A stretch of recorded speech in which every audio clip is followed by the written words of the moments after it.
지금부터 2주 전에 어떤 분이 제게 메일을 보내왔습니다. 미국에서 가장 큰 독립침례교회 목사님이 해임을 당했다는 그런 소식이었습니다.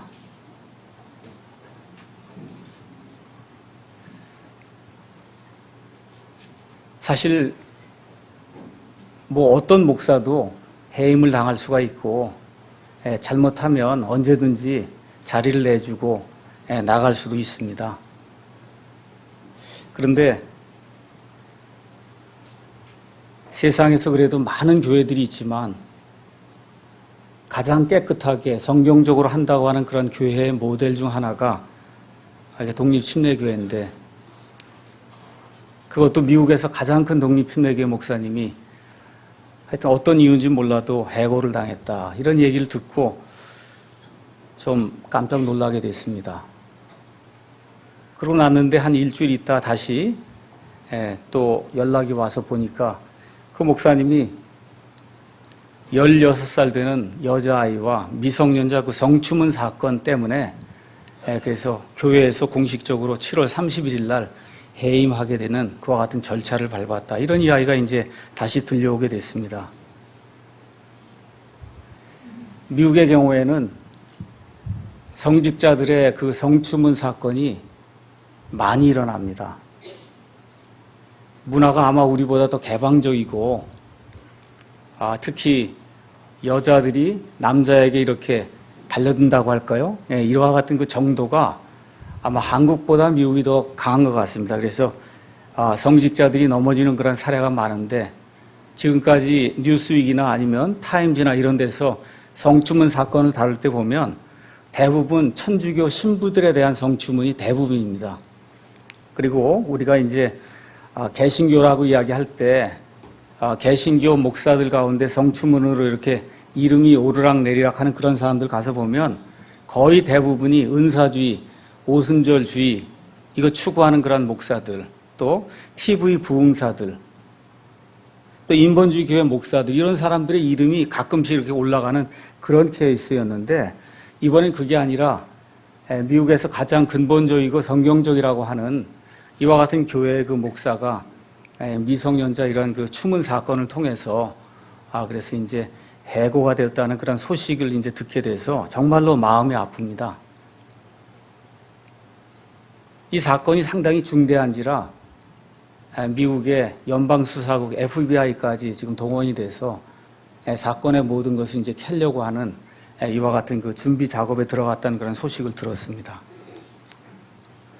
이번 사건은 전 세계 수천만 명의 사람들에게 정말 큰 아픔을 가져다 준 엄청난 그런 사건입니다. 미국의 거의 대부분의 침례교인들에게 영향을 미치고, 미국뿐만 아니라 전 세계에서 성경적인 그런 교회를 한다고 하는 그런 대부분의 이 침례 성도들에게 미치는 그 영향은 굉장히 크다고 이제 우리가 말할 수밖에 없습니다. 먼저 고통을 당할 그분의 가족과 또 그분의 교회와 또 그분의 교회와 관련된 모든 사람에게 우리 하나님께서 치유해 주시는 그와 같은 은혜가 임하기만을 먼저 간절히 바랍니다. 또 이 사건이 우리나라 독립침례교회에도 악영향을 미치지 않았으면 좋겠다는 그런 마음을 가지고 오늘 이제 설교 말씀을 좀 드립니다. 우리나라에서 독립침례교회가 이제 시작이 된 것은 두 가지로 우리가 생각해 볼 수가 있습니다. 지금부터 한 60년 전쯤에 아이잭 포스터라고 하는 그런 목사님이 이 나라에 들어오셔서 그래서 성서침례교회라고 하는 이와 같은 교회를 설립하셨습니다. 그래서 한국에 지금 약 200여 개의 성서침례교회가 있습니다. 그리고 지금부터 한 20년, 25년 전쯤에 미국의 젊은 그런 그 선교사님들을 중심으로 해서 이 땅에 이제 선교를 하러 나오신 분들이 진정한 의미의 독립침례교회를 이제 시작을 했습니다. 그래서 지금 독립침례교회 이 땅에서 하는 분들이 한 30군데 정도 되지 않나, 이렇게 이제 생각이 되는데, 이번 사건이 정말 한국의 모든 독립침례교회들에게 아무런 영향을 미치지 않기만을 제가 간절히 바라면서 오늘 말씀을 좀 준비했습니다. 어떤 분이 이런 이야기를 했습니다. 목사만 문제가 없으면 교회에는 아무 문제가 없다. 지금 우리 교회에도 몇십 년간 큰 교회를 다니시다가 결국은 참아낼 수 없는 그와 같은 지경에 이르러서 독립과 좀 자유를 추구해야 되겠다는 그런 마음으로 교회를 그리고 사랑하던 모든 성도들을 뒤로 하고 여기까지 앉아 계신 그런 분들이 많이 있습니다.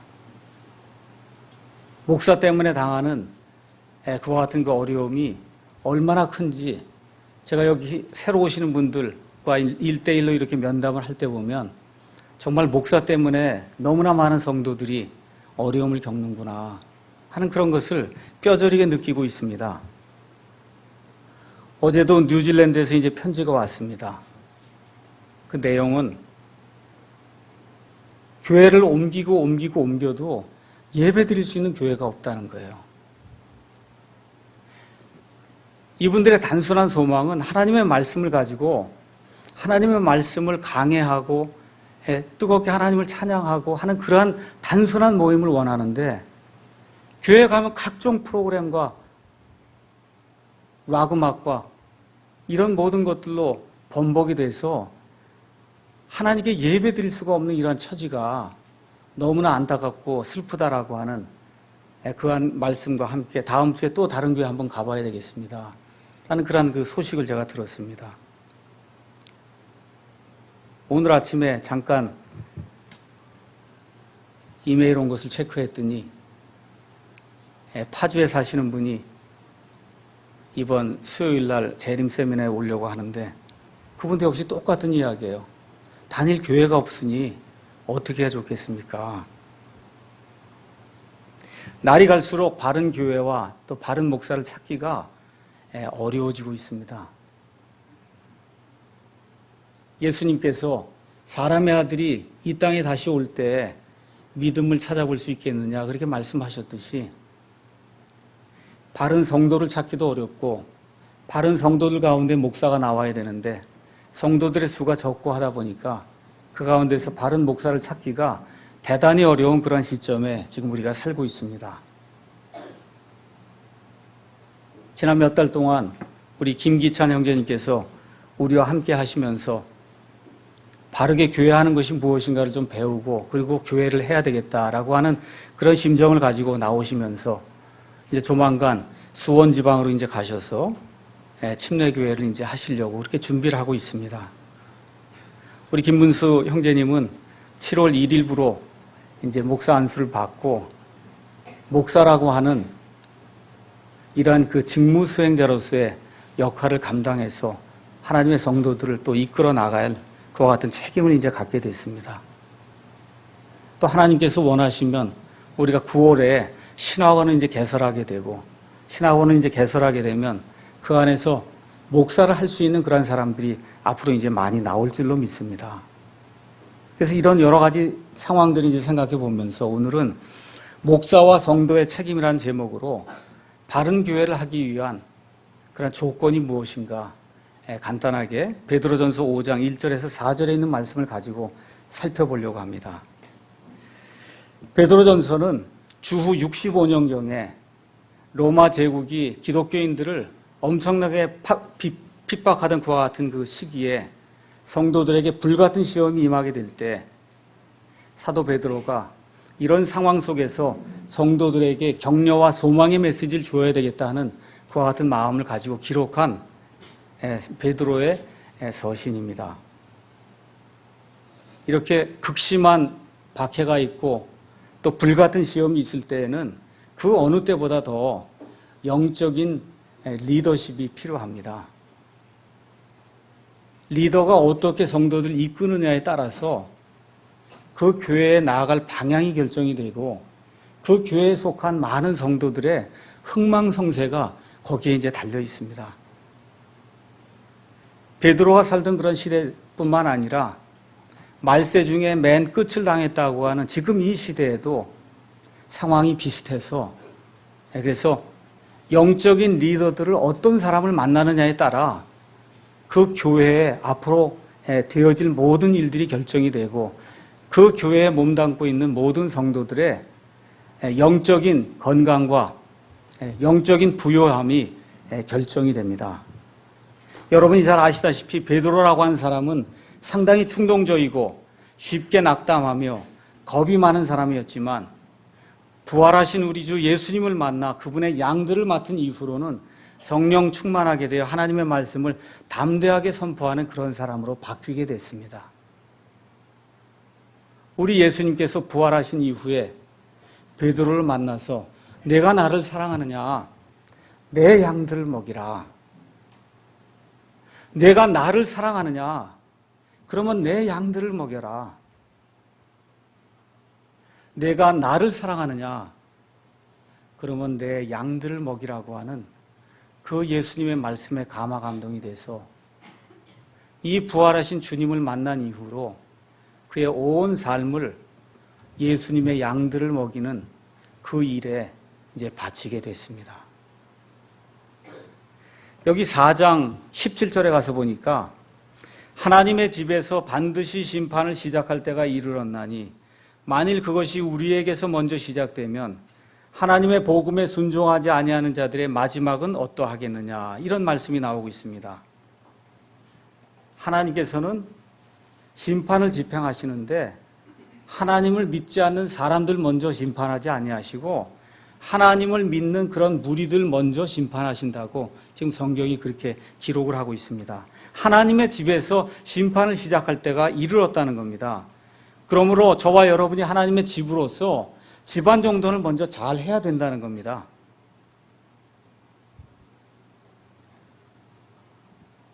신약 교회에는 감독과 집사라고 하는 두 직분만이 존재하고 있습니다. 디모데전서 3장에 이제 나와 있는 대로 거기 가서 보면 감독이라고 하는 그런 직책이 나오는데, 감독은 지금식으로 얘기하면 이런 사랑침례교회 아니면 뭐 서울의 진리침례교회 어느 그런 한 지역 교회에 이 목사를 가리켜서 감독이라고 불렀습니다. 영어로 이제 비숍이라고 이제 이렇게 됐는데, 이것이 이제 나중에 로마 카톨릭 교회가 되다 보니까 카톨릭 교회에 이제 주교 형식으로 이게 이름이 바뀌고 하다 보니까 이게 교황이 있고 주교가 있고 일반 신부가 있고 이런 방식으로 교권주의 형태로 이게 바뀌다 보니까 이제 지금은 대부분의 이 개신교회에서는 감독이라고 하는 그런 호칭을 부르지 않고 목사라고 하는 그런 호칭을 지금 부르고 있습니다. 근데 과거에는 베드로가 살던 당시에, 사도 바울이 살던 당시에 교회의 지금의 목사는 다 감독이라고 불렀어요. 감독. 양떼를 위에서 돌아보고 그들이 제대로 하고 있는가를 감독하고 이렇게 지시하고 올바른 방향으로 이끌어주는 그와 같은 사람, 그걸 감독이라고 이제 불렀습니다. 또 대부분의 감독들은 어느 정도 나이가 있고 인생의 경륜이 있어서 여러 가지 것들을 잘 알고 있는 그런 사람들이어야 했기 때문에 장로라고도 불렸습니다. 그래서 감독이나 장로나 동일한 그런 직무를 수행하는 사람을 가리킨다고 하는 것은 사도행전 20장 17절 또 28절, 그 다음에 디도서 1장 5절에서 7절에 나와 있는 말씀을 살펴보면 누구라도 이제 금방 알 수가 있습니다. 제가 오늘은 베드로전서 5장 1절에서 4절에 있는 말씀을 가지고 목사는 어떤 사람이 되어야 되는가, 먼저 목사가 지금 문제를 일으켜서 이런 많은 사람들에게 아픔을 주고 있기 때문에 먼저 제 자신을 살펴보면서 어떤 사람이 우리 가운데서 목사가 되어야 될 것인가, 그런 목사를 만들기 위해서 성도들은 어떠한 자세를 가져야 될 것인가, 오늘은 그 내용을 성경을 통해서 한번 살펴보려고 합니다. 1절 가서 보니까 너희 가운데 있는 장로들에게 권면하노니 나 역시 장로요 그리스도의 고난의 증인이요 또한 앞으로 나타날 영광에 참여할 자니라, 이렇게 이야기하면서 사도 베드로가 자기를 사도라고, 예수님께서 특별하게 뽑아놓은 12명의 사도라고 자신을 소개하지 않고 나 역시 한 명의 장로에 속한다, 그러면서 중요한 내용을 우리에게 이야기를 해주고 있습니다. 목사가 되기 위해서는 그리스도와의 인격적인 만남이 있어야 된다는 거예요. 그 뭐라고 얘기해요? 거기에 그리스도의 고난의 증인이요. 예수님께서 십자가에 달리실 때 당했던 그와 같은 그 고통이 무엇인가를 몸소 깨달아 아는 사람이라는 거예요. 예수님께서 십자가에 달리기 전에 그 제사장들과 종교인들의 이런 박해를 받으면서 신문을 당하는 그런 과정을 베드로가 두 눈으로 다 봤습니다. 우리 예수님이 그와 같은 일을 당할 그런 사람이 아니거든요. 그런데 우리 예수님께서 자기 자신을 낮추셔서 사람의 몸까지 이렇게 입고 이 땅에 오셔서 죄가 없는데도 불구하고 우리 인생들을 사랑하셔서 십자가에 죽기까지 이런 고난을 당하시면서 우리 사람들을 사랑해 주셨다는 그 사실을 내가 눈으로 직접 본 사람이다. 지금 그렇게 이야기를 하고 있습니다. 그 다음에 또 뭐라고 얘기하냐 하면 나는 또한 앞으로 나타날 영광에 참여할 자니라. 그 당시의 성도들뿐만 아니라 성도들을 이끌고 나가는 장로들에 대한 핍박은 말도 할 수 없을 정도로 컸습니다. 그래서 사도 베드로가 자기 몸만 생각할 것 같으면은 굳이 장로하고 그럴 필요 없어요. 예수님만 믿으면 돼요. 그렇지만 예수님께서 이 양떼들을 맡겨주실 때 내가 앞으로 받을 그와 같은 그 보상은 이 땅에 있지 않고 앞으로 우리 주 예수님께서 이 땅에 재림하실 때 가져오실 그 영광이 내 것이다라고 하는 그 사실을 마음속에 두고 지금 목회 생활을 하고 있다고 하는 그런 말씀을 우리가 이 말씀을 통해서 우리가 알 수가 있습니다. 그래서 사도 베드로는 변화산상에서 우리 주 예수님의 영광이 얼마나 큰 것인가를 몸소 체험을 했고 또 갈보리산에서 우리 예수님의 고난이 얼마나 컸던가를 직접 체험한 그런 사람이었습니다. 우리 지금 목사들은 베드로처럼 예수님이 지금 살아계시지 않기 때문에 예수님의 그 고난과 앞으로 우리에게 가져다 주실 그 영광이 무엇인지 참으로 우리가 보지도 못하고 볼 수도 없고 알 수가 없습니다. 다만 이 하나님의 말씀을 통해서 하나님의 말씀을 읽고 탐구하고 여러 선진들의 그런 좋은 책을 살펴보고 여러 좋은 목사들의 설교 말씀도 들어보고 이렇게 하는 가운데 정말 우리 주 예수님께서 나를 위해서 흘려주신 그런 그 십자가의 그 보혈의 공로가 얼마나 큰 것인가를 매일매일 느끼면서 그 정도를 실감하는 그런 정도가 매일같이 늘어나는 그런 삶을 사는 사람이 목사를 할 수가 있다. 지금 성경이 우리에게 그렇게 이야기를 해주고 있습니다. 다시 말씀드려서 예수님에 대한 이와 같은 그 체험, 말씀을 통한 그런 그 체험이 날이 갈수록 성장하고 진보해야 된다. 성경이 그렇게 이야기를 하고 있습니다. 디모데전서 4장 15절에 있는 말씀을 우리가 한번 잠깐 읽어보겠습니다. 디모데전서 4장 15절에 가서 보니까 사도 바울이 디모데에게 권고해주는 그런 말씀이 있습니다. 4장 15절에 이것들을 묵상하고 전적으로 그것들에 몰두하여 내가 유익을 얻은 것이 모든 사람에게 나타나게 하라. 이 하나님의 말씀을 읽고 먼저 내가 기쁨을 얻고 소망을 얻고 먼저 내가 예수님을 더 충만히 알고 그래서 내가 유익을 얻은 것이 우리 성도들에게 날이 가면 갈수록 점점 더 크게 나타날 수 있도록 노력하는 사람이 돼야 된다. 성경이 지금 그렇게 이야기하고 있어요. 그래서 날이 갈수록 설교가 트여야 되고 날이 갈수록 성경 공부가 더 유익하게 발전이 돼야 된다는 거예요. 이런 사람이 목회를 할 수 있다. 목회자의 자격을 갖춘 사람이다. 성경이 지금 그렇게 이야기를 하고 있습니다.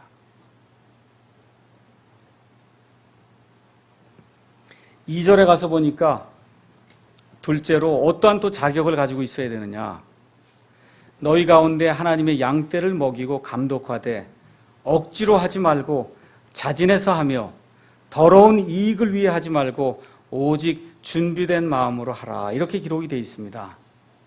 양떼에 대한 사랑이 없으면 목회를 할 수 없다는 겁니다. 왜 그리스도인들을 양들로 표현할까요? 아마 한 2주 전쯤인가 우리 조양교 형제님이 우리 교회 사이트에 양들의 속성에 대해서 적어놓은 그러한 글을 올려놨습니다.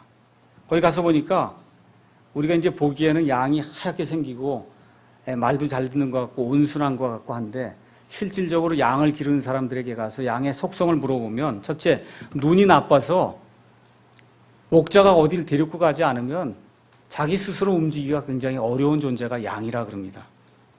또 잘 속아 넘어가는 존재가 양이고 잘 넘어지는 존재가 양입니다.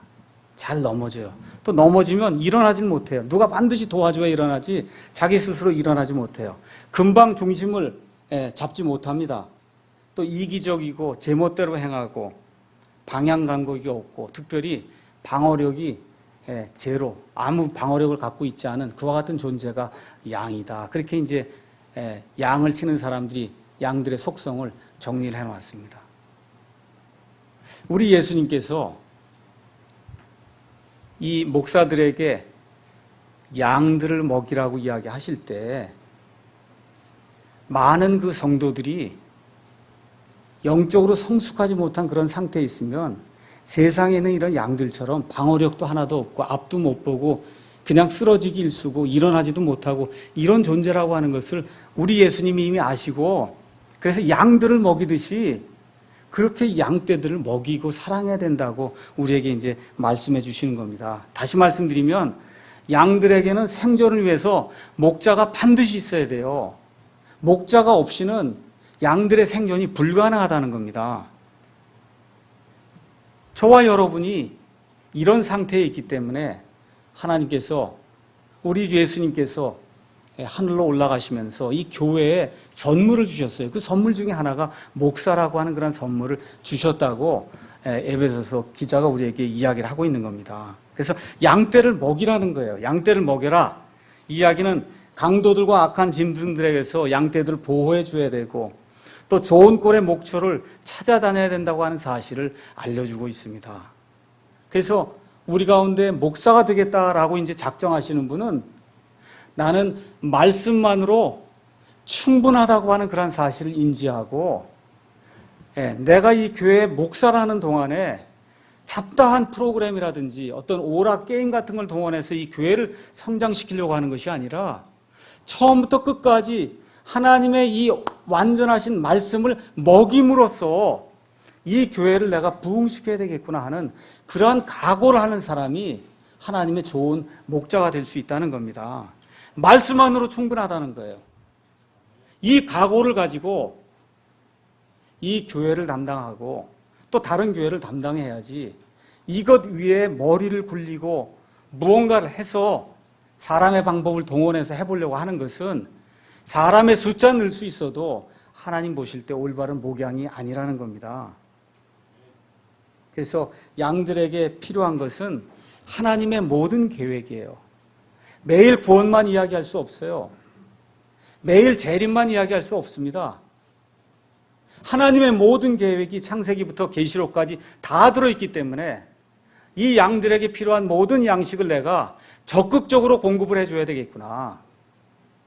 하지만 나 한 사람이 이 모든 것을 이해하기에는 너무 부족한 점이 많기 때문에 나보다 앞서 나가는 그런 그 선진들의 글을 읽고 예를 들어 10,000원짜리 책을 샀는데 300페이지 중에 읽을 게 10페이지뿐이 없어도 그 10페이지를 찾아서 읽어서 어떻게 하든지 양들에게 좋은 꼴을 먹여야 되겠다는 그런 심정을 가지고 찾고 찾는 그와 같은 목사가 돼야 된다. 성경이 지금 그렇게 이야기하는 겁니다. 그래서 성경에 대한 확신을 가져야 되고 성경을 올바로 이해해야 되고 그 양식을 여기 나와 있는 그런 성도들의 필요에 따라 A라고 하는 주제가 B 교회는 맞을지 몰라도 여기에는 그렇게 맞지 않을 수가 있어요. 그럼 맞지 않을 땐 다른 걸 줘야 되거든요. 그래서 여기 앉아있는 이런 성도들에게 어떠한 말씀이 가장 중요한 것인가 이런 모든 것들을 판단해서 하나님이 원하시는 그와 같은 말씀들을 전달할 줄 아는 그와 같은 목사 이런 목사를 하나님이 기뻐하신다고 성경이 우리에게 이야기해 주고 있습니다. 또한 목사는 말만 잘하는 사람이 되면 곤란해요. 무슨 이야기를 하는 거냐 하면 목사는 가능한 한 강해 설교를 해야 돼요. 다시 말씀드려서 성경 말씀을 읽고 그 성경 말씀이 뭐라고 이야기하는가를 설명해 주는 사람이 좋은 목사예요. 성경 구절 하나 읽고 웅변조로 자기 할 말 인생 철학해갖고 쭉 나열하면 그건 설교한 게 아닙니다. 그래서 많은 경우에 목사가 카리스마가 있다. 그 목사의 설교를 들으면 성경 구절 하나 읽고는 자기 하고 싶은 말 하는 거예요. 대부분의 경우가. 이런 목사는 피해야 돼요. 그래서 하나님의 말씀을 몇 구절 읽고 이 하나님의 말씀이 우리에게 지금 뭐라고 이야기하는가 이것을 풀어서 설명해 줄 아는 그와 같은 목사가 우리 가운데서 많이 생겨나야 될 줄로 믿습니다. 그 다음에 가서 보니까 양떼를 먹일 뿐만 아니라 양떼를 감독하라고 그럽니다. 자, 이 감독의 문제가 나오니까 이제 이게 교회 시스템으로 이제 우리가 이제 생각을 해볼 수가 있습니다. 목사도 하나님 편에서 보면 양들 가운데 한 명이에요. 맞습니까? 그런데 또 여기 가서 보니까 양들 위에서 양들을 감독하는 자라고 이야기를 하고 있어요. 그래서 교회의 형태가 지금 두 가지 형태로 나타나고 있습니다. 하나는 이렇게 양들 가운데 이론에 지나지 않기 때문에 교회에 목사가 있어서는 안 된다라고 생각하는 소위 형제교회 중심의 이와 같은 그 교회들이 이제 나타나게 되고, 그 다음에 목사가 그럼에도 불구하고 양들 위에 서서 양들을 치리하라고 하는 그와 같은 직무를 받았기 때문에, 그래서 목사가 있고 양들이 있는 이와 같은 체제를 유지하는 대부분의 교회가 이제 그런 체제를 유지하고 있습니다. 저도 지금까지 형제교회 부류에 이제 여러 사람들 많이 만나봤지만 이름은 다 같이 형제라고 해요. 목사라고 하는 거 전혀 용납하지 않습니다. 그럼에도 불구하고 그 안에 내막을 들어가다 보면 일반 교회 목사보다 더 강하게 독재를 하고 일반 교회 목사보다 더 악하게 사람들 모으고 하는 그런 사람들 많이 있는 것을, 그러고도 나와서 우린 목사가 없다 그걸 자랑을 많이 하더라고요. 그러니까 목사가 있느냐 없느냐 그게 중요한 것이 아니에요. 어떤 모임이든 어떤 교회든 반드시 리더가 있게 돼 있습니다. 그 리더가 올바로 인도하게 될 때 양들이 그 리더를 따라가는 그런 모습이 그것이 올바른 교회의 형태다. 성경이 지금 그렇게 이야기하면서 목사가 되는 그런 사람들에게 사도 베드로가 억지로 하지 말고 자진했어야 된다 라고 우리에게 지금 권면의 말씀을 주고 있어요. 다시 말씀드려서 목사의 직무가 의무가 돼갖고 그 목사를 결박해 놓을 것 같으면 목사를 그만두는 것이 낫다는 거예요. 하는 수 없이 내가 목사를 하는구나 이런 생각이 들면 그만둬야 됩니다. 본인에게도 이득이 전혀 없고 성도들에게도 이득이 없어요. 그래서 자진하는 마음으로 정말 억지로 하지 않고 정말 준비된 마음으로 이 양떼들을 먹이기 전에 내가 먼저 먹어야 줄 수 있거든요. 내가 먼저 먹고 양떼들을 먹여야 되겠다는, 말씀만으로 이들을 이끌어야 되겠다는 그와 같은 결심을 하는 그런 목회자들이 우리나라 방방곡곡에 정말 많이 생겨나기를 주님의 이름으로 축원합니다. 그 다음에 또 뭐라고 얘기했느냐 하면 더러운 이익을 위해서 하지 말라는 거예요. 더러운 이익을 얻기 위해서 목회하지 말라. 고린도후서 9장 또 디모데전서 5장 17에서 18절 가서 보면 교회는 반드시 목사에게 합당한 사례비를 줘야 된다 그렇게 기록을 하고 있습니다. 교회에 마땅한 의무예요. 그러나 그럼에도 불구하고 목사의 직무는 1차적으로 돈을 벌기 위한 게 아닙니다. 그러므로 목사가 과도하게 사치한 것, 이 세상의 사람들이 공통적인 그런 견해를 가지고 봤을 때 이건 목사에게 맞지 않는 것이다라고 하는 그런 일들을 추구하게 되면 목사를 그만두는 게 낫습니다. 얼마 전에 은퇴한 큰 교회 목사가 벤틀리라고 하는 그러한 차를 타고 다니는 것에 대해서 많은 사람들이 물었어요. 차값이 아마 한 5억 원쯤 갈 겁니다. 성도가 사줘서 내가 끌고 다니는데 도대체 이게 무슨 문제가 되냐. 목사에겐 이게 문제가 돼야 맞는 거예요. 내게 모든 것을 할 수 있는 자유가 있지만 하나님의 종이기 때문에 우리 성도들에게, 심지어 믿지 않은 자들에게 덕이 되지 않는 것은 하면 안 됩니다. 그것이 바로 더러운 이익을 위해 목회를 하는 거예요. 그런 일을 해서는 안 된다고 성경이 이야기를 하고 있습니다.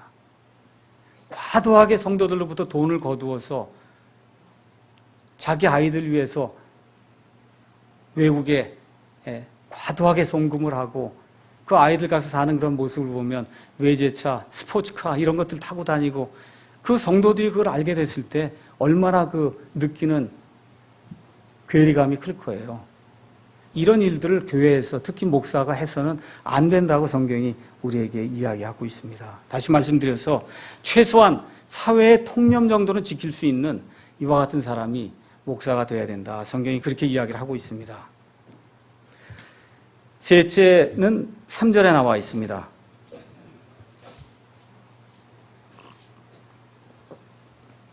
하나님의 상속 백성 위에 주인처럼 군림하지 말고 오직 양떼에게 본이 되라. 이렇게 이야기를 하고 있습니다. 사도 베드로는 이 교회에 속한 성도들을 하나님의 상속 유산, 하나님의 상속 백성 이렇게 부르고 있습니다. 다시 말씀드리면 하나님이 선택하신 소중한 자산이라는 거예요. 여기에 있는 조그만 아이로부터 시작해서 연세 드신 노인에 이르기까지 목사가 이들을 내려다볼 때 이건 하나님께서 소중하게 여기시는 자산이구나 이렇게 생각을 하고 봐야 된다는 거예요. 이 성도들에게 뭔가를 갈취해서 내가 뭘 해봐야 되겠다 이런 생각을 가지면 목사를 그만둬야 된다 그 얘기입니다. 이건 내 것이 아니라 하나님이 선택하신 소중한 자산이란 그런 생각을 가지고 정중하게 귀중하게 성도들을 대해야 된다. 성경이 지금 그렇게 이야기를 하고 있는 겁니다. 그러면서 뭐라고 얘기하냐? 주인처럼 군림하지 말아야 된다고 이야기하는 거예요. 교인들이 손아귀에 집어넣고 이거 폈다가 이런 방식으로 이 교인들을 주무르는 그런 사람 목사하면 안 된다는 겁니다. 지금까지 주변에도 많은 목사가 있었고 또 어려서부터 교회를 다녔기 때문에 많은 종류의 목사님들을 봤습니다. 여러분도 많은 목사님들 아실 거예요. 목사님들 처음에 시작을 할 때 가서 그들의 상태를 가서 보시면 많은 경우에 기독교 가정에서 자라나서 중고등학교 이렇게 지나는 가운데 하나님을 위해서 내가 좀 일을 해봐야 되겠다는 그런 마음이 들어서 그래서 이제 신학교를 가고 그리고선 결국 단독 목회 경험까지 다 갖고 그리고선 30살, 32살, 3살 이렇게 될 때 이제 나와서 목회를 하는 이런 것이 이제 한국에서 목사가 되는 그런 그 과정입니다. 그래서 일단 목사가 된 다음에 목사가 맞닥뜨리게 되는 그런 그 현실은 녹록하지가 않습니다. 양들 가운데 저도 이제 특히 이제 이민 생활을 제가 한 10년 해봤는데 정말 이민교회 같은 경우에는 목사가 정말 견딜 수가 없을 정도로 악하게 구는 성도들이 굉장히 많습니다. 양들 가운데 심하게 목사를 대적하는 자들도 많고 또 재정적으로 안정된 그런 생활을 해야 아이들에게 최소한의 어떤 교육비를 제공할 수 있는 그러한 수준이 돼야만 가정을 이끌 수가 있기 때문에 이제 교회 생활을 하고 이제 교회를 이끌다 보면 교인들의 수를 늘려야 되겠구나 하는 그런 생각이 자동적으로 들게 돼 있습니다. 사람이기 때문에 그게 들게 돼 있어요. 사람들의 수를 그러면 어떻게 늘릴까 하다 보니까 각종 프로그램이 이제 동원이 되는 겁니다. 두날개를 하니까 사람이 많이 모인다 그런다. 그럼 두날개 하는 거고, 알파 코스를 하니까 사람이 많이 몰린다. 그러면 알파 코스를 하는 거고, 금이빨 집회를 하면 그러면 사람이 많이 몰린다 하면 금이빨 집회하는 그런 강사를 추빙해다가 하는 거예요. 사람을 많이 늘려야 그래야 자기 생활이 보장이 된다고 하는 그런 생각이 들기 때문에 대부분의 목사들이 이와 같은 과정을 통해서 타락하게 되는 겁니다. 그런 걸 통해서 이 세상 일도 그렇게 열심히 하면 잘 되듯이 이 목회라고 하는 것도 각종 모든 거 동원하고 머리 쓰고 하면 어느 정도까지 올라갈 수가 있습니다. 그래서 교회가 자라요. 그 뒤에는 자기가 당했던 그러한 고통과 자기를 억눌렀던 것과 같은 성도들 이런 것들 생각하면서 절대로 내가 이들 그냥 두지 않겠다라고 하는 그런 생각을 가지면서 교인들을 자기 마음대로 누르려고 하는 그러한 마음이 자동적으로 그 사람에게 이제 생기게 됩니다. 그러면 이것을 좋은 말로 강력한 리더십을 가진 사람이다. 이렇게 이야기하는 거예요. 우리가 봤을 때는 완전 독재인데 다른 사람에게는 강력한 리더십의 소유자다. 이렇게 이제 이야기가 되고 이렇게 비춰지는 겁니다.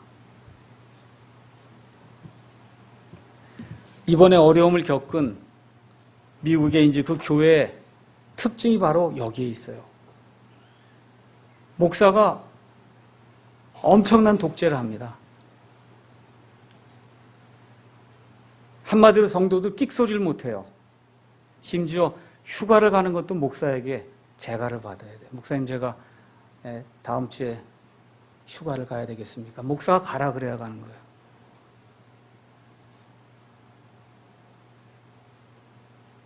교회 목사가 그런 일 하는 사람이 아닙니다. 저와 여러분이 깨달아 알으셔야 돼요. 우리 교회도 지금 요새 성도들이 많이 오고 있어요. 믿지 않는 사람들이 우리 교회 오면 더 좋겠지만 일단 믿는 사람들 가운데 도저히 목사의 독재를 참지 못해서 할 수 없이 이동하는 그런 사례가 있습니다. 이야기를 들어보면 똑같은 내용이에요. 목사의 독재 때문에 참을 수가 없다는 겁니다. 지금 여기 나와 있는 말씀을 우리가 성경 말씀을 정말 가서 살펴보면 하나님의 백성 위에 주인처럼 군림하지 말라고 하는 이 말씀이 어려운 말씀입니까, 여러분? 이게 어려워서 이해가 안 되는 말씀이 아니에요. 근데 10년, 20년 목회 생활을 하다 보니까 이런 말씀이 눈에 들어오지 않도록 양심의 화인을 입었기 때문에 이런 말씀 아무리 읽어도 나하고는 상관이 없는 그런 말씀으로 그렇게 들리기 때문에 문제가 생기는 거예요. 그래서 이런 교회의 특징으로 나타나는 것이 뭐냐? 여자들과 아이들에 대한 핍박이 극심하게 나타납니다. 반노예 상태로 만들어요. 그 다음에 또 어떤 문제가 생기느냐? 극도의 율법주의가 판을 치게 되는 거예요. 그래서 똑같이 입고 다녀야 되고 똑같이 행해야 되는 겁니다. 이런 것은 있을 수가 없어요. 우리 하나님께서 우리 사람에게 허락해 주신 것은 자유의지예요. 옷을 입어도 단정하게 입으라는 것만 이야기하면 되지 요 스타일로 똑같이 입어야 된다. 그럼 목사 그런 일을 하는 사람 아닙니다. 우리 각 사람에게 하나님이 주신 자유의지가 있어요. 그걸 존중을 해줘야 되는 거예요. 성도 여러분에게 말씀드립니다. 목사의 말씀에는 순종해도 목사가 하나님의 말씀을 올바로 전할 때는 순종해야 돼요.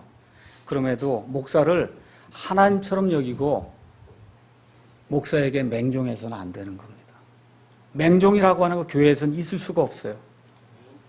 하나님과 성경 이외에는 그 어떤 것이나 그 어떤 사람에게 맹종해서는 안 되는 거예요. 이게 성도의 책임입니다. 이와 같은 일들 잘 하게 될 때 우리 주님께서 약속해 주신 것이 있어요. 4절에 가서 보니까 그리하면 목자장께서 나타나실 때 너희가 사라지지 아니하는 영광의 관을 받으리라. 대부분의 목사들이 이제 대학을 졸업하고 대학원을 졸업한 그런 상태에서 이제 목사가 됩니다. 신문에 나는 것을 보면 제 옆에 이제 교수님도 계신데 그분이 목사들이 그렇게 월급을 많이 받아 그렇게 이야기를 하더라고요. 그래서 뭐 신문에 나는 거 보면 한 달에 1억씩 받고 뭐 이렇게 받으니까. 그래서 제가 말씀드리죠. 그런 분은 1000명 중에 하나나 될까, 그 정도 되고, 대부분의 목사님들은 평균 아마 한 200만 원 정도 받을 겁니다. 한번 생각해 보세요. 대학원까지 다닌 그런 상태에서 지금 나이가 40, 50이 됐는데 200만 원, 300만 원 받으면은 이거는 제대로 된 게 아니에요. 맞죠?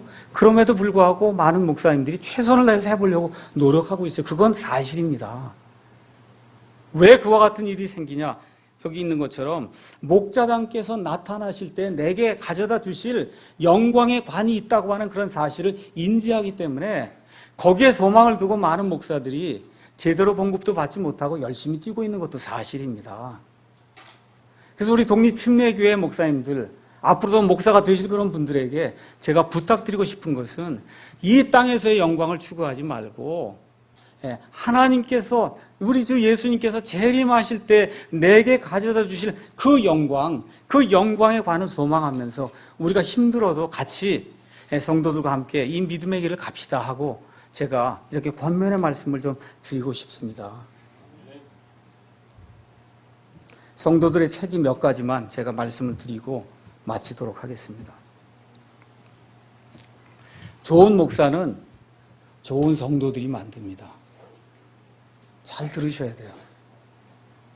그럼 악한 목사는 나쁜 성도들이 만드는 거예요. 그러면 좋은 성도, 나쁜 성도는 뭘로 구분할 수 있냐? 좋은 성도는 목사의 말이 옳은지 그른지 판단할 줄 아는 사람이 좋은 성도예요. 목사가 이 강단에서 말씀을 선포할 때 저 말이 옳은가 그른가를 판단할 줄 아는 성도가 많으면 좋은 목사가 많이 나올 수 있는 겁니다. 그저 무조건 아멘하고 목사 말이라 그러면 꾸벅 죽고 이렇게 되면 거기서 나쁜 목사들이 대량 생산이 되는 거예요. 그러니까 여기 앉아 계신 우리 성도님들은 말씀에 충만한 그런 성도가 돼야 되겠다고 작정을 하셔야 돼요.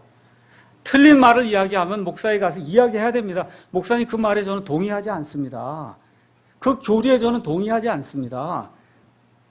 하고 챌린지를 줄 수 있는 이와 같은 성도가 있을 때 목사도 어이쿠 하고 다시 한번 성경도 찾아보고 내가 전하는 것이 맞는가 살펴보고 전한 것이 틀리면 틀렸다고 이야기하면 되는 겁니다. 사람이기 때문에 얼마든지 틀릴 수 있는 거예요. 틀렸으면 내가 틀렸습니다. 잘못 알았습니다. 다음부터 제대로 알고 제대로 가르치겠습니다 하면 되는 겁니다. 이것이 무슨 부끄러운 일도 아니고 사람이기 때문에 틀릴 수 있어요, 목사도. 그래서 성도 여러분이 깨어야 그래야만 좋은 목사들이 많이 나오고 좋은 교회들이 많이 나올 수 있다는 이 사실을 꼭 기억하셔야 됩니다. 호세아서 4장 6절에 가서 보니까 내 백성이 지식이 부족함으로 망하는도다. 우리 하나님께서 말씀해 주고 있습니다. 무슨 지식이에요? 하나님을 아는 지식, 하나님의 말씀을 아는 지식이 없게 되면 그러면 백성 전체가 망해서 마귀의 밥이 된다고 성경이 우리에게 이야기해 주고 있습니다. 또한 우리 교회는 큰 문제가 없지만 성도들은 목사를 귀중히 여기는 그와 같은 사람들이 되어야 됩니다. 갈라디아서 6장 6절에 가서 보니까 말씀을 가르침받는 자는 말씀을 가르치는 자와 함께 모든 좋은 것을 서로 나누라고 이야기하고 있습니다. 지금까지 우리 교회는 이런 것에서 문제가 전혀 없었고 앞으로도 그리 될 줄로 믿습니다. 다만 제가 부탁드리는 것은 우리 교회에서 앞으로 목사가 돼서 나가든지 아니면 어떤 독립침례교회를 하든지 목사와 성도가 서로를 신뢰하고 특별히 성도가 목사를 존중할 줄 아는 이와 같은 그 교회가 될 때 하나님이 기뻐하시는 그와 같은 교회로 성장할 수 있다고 저는 생각을 합니다. 결론의 말씀 드리겠습니다. 마지막 때에는 바른 교회, 바른 목사를 찾기가 대단히 어렵습니다. 왜 그러냐? 예수님이 그렇게 예언해 주셨어요. 찾기가 어렵다고 이야기해 주셨습니다. 이번에 이 사건을 통해서 저와 여러분이 꼭 기억해야 될 것이 있어요. 아무리 훌륭한 사람이라도 연약한 인간에 지나지 않는다는 사실을 저와 여러분이 꼭 기억하셔야 됩니다. 목사가 타락을 할 때 손가락질하는 것이 아니라 저것을 통해서 저걸 내 교훈으로 받아들이고 나는 거기에 빠지지 않아야 되겠다.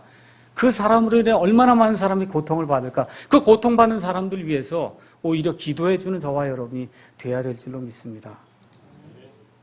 목사는 그리스도와의 교제가 날이 갈수록 풍성한 사람이어야 돼요.